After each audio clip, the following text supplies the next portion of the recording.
Speaking of the Constitution and writing of it and understanding it, Steve Chisholm here, our legislative liaison, has a little to say about that. Steve? Again for Steve. Okay, not just the Constitution, but that is kind of the theme we're going to stick with this evening. Just all of our founding documents were things that are probably some of the greatest documents ever written. Who can name probably the top 5 as they are rated? Does anybody know? What are the top 5 most freedom-giving documents ever written in the course of human history? All of them occurred in this nation. Not in England, not in France, not in Russia, not in Africa, not in South America. All happened here. Who can tell me what those documents are? All 5? All right, well, one at a time. Here we go. Let's see. In the back. There we go. Oh, you got a mic. Go ahead. The Constitution. The Constitution of the United States. Definitely, that's got to be one. The Declaration of Independence, something we celebrated yesterday. And then it gets harder. Now the next 3. The Bill of Rights. The Bill of Rights is actually a part of the Constitution, so therefore it is not. Nope. The Articles of Confederation. One goes way earlier and one comes after that. No. The Mayflower Compact, the one that started all of the others. And last but not least, highly overlooked all the time. Set up some of our public schools. Obamacare. No. Obamacare. 2,000 some odd pages of good stuff. No. Much shorter, briefer, but written for these really, really dumb agrarian people that just couldn't figure. No. For the 5th time, no. Sounds better and better. Sounds better, but it's still not. Come on. Come on. The Northwest Ordinance. Northwest Ordinance. Look that one up. Very enlightening when you look for those. So just some quick trivia on yesterday's event we all celebrated for the 4th of July, Independence Day. Some very brief trivia. Who was the only president born on the 4th of July? It was not Tom Cruise. Ben Franklin. Calvin Coolidge. 30th president, Calvin Coolidge from Vermont. Very good. Quiet Cow. Quiet Cow.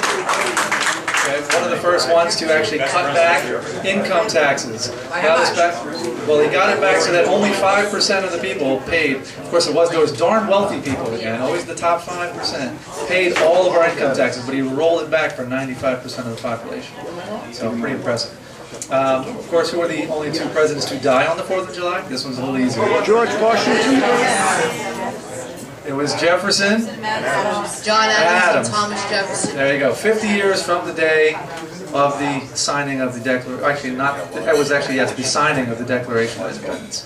Of course, we did have that little intro before. The Declaration of Independence, of course, John Adams told everybody and wrote his wife a big long letter about how we would celebrate for centuries and generations with illuminations and fireworks and all of these other great things on July 2nd. The day that it was actually ratified. So it was ratified in that very hot Independence Hall down there in Philadelphia with the windows shut, wearing those 3-piece suits and the wigs. Not pleasant. It was a heat wave, over 90 some odd degrees all week long with the windows shut, arguing back and forth. It was mostly the Quakers that left from Pennsylvania, but several others did leave at different points. So yes. They did finally sign it 2 days later on the 4th, and that's the day that we celebrate, not the 2nd, but John Adams will still write about how we do it, and hopefully we will have many more Independence Days to celebrate from here on out. Our Constitution is the bigger one I'm going to talk about tonight very briefly.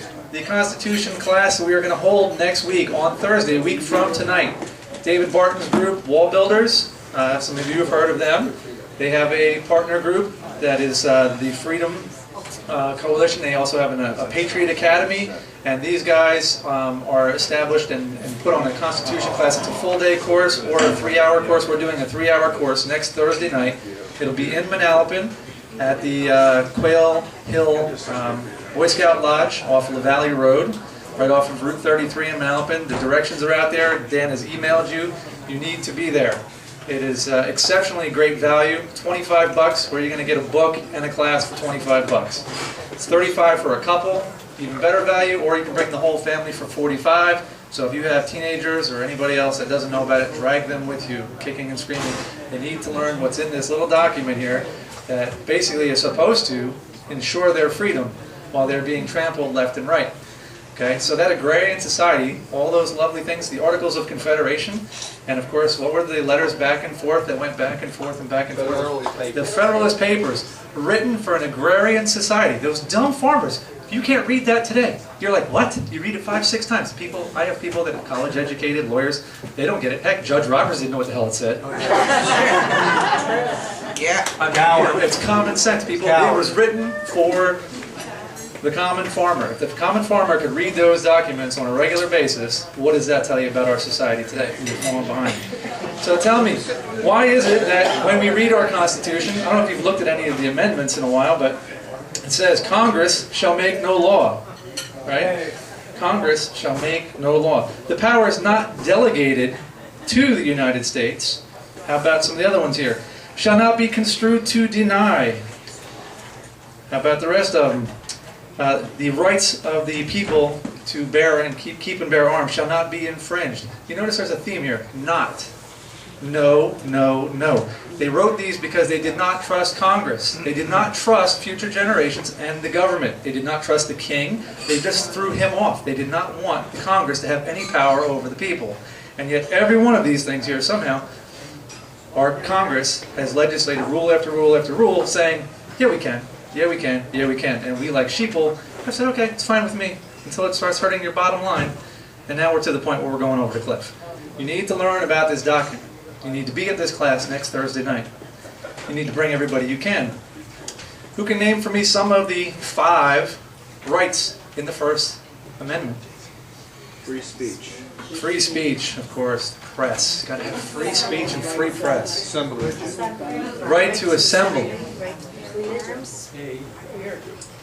The First Amendment, Congress shall make no law respecting an establishment, religion, or prohibiting the free exercise thereof. There you go. It's not freedom from religion, it's freedom of religion. Of course, they haven't got that yet. You know, separation of church and state. Can you show me where that is in here? Not there.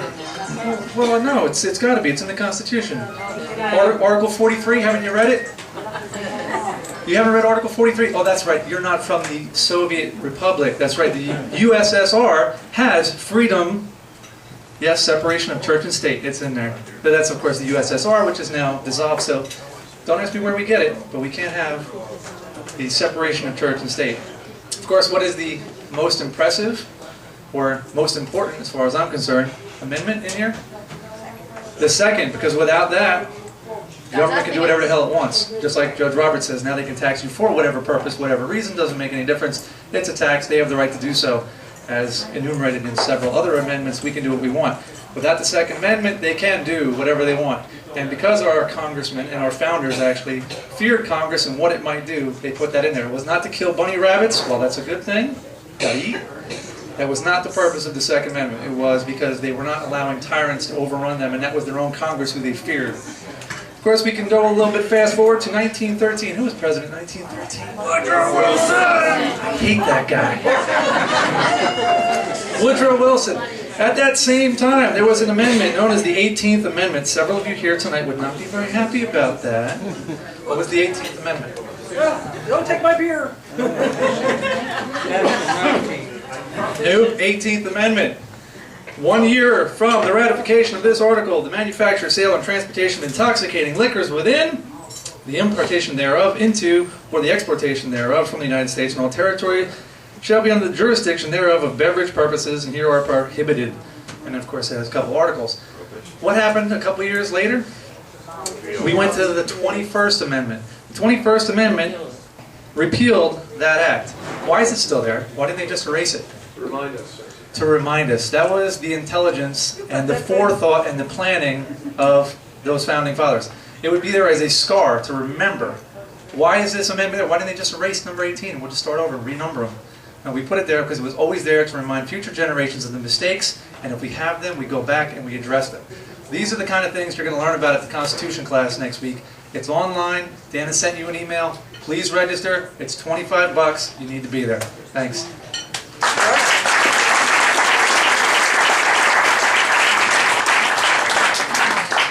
Well, 3 cheers for the 21st Amendment.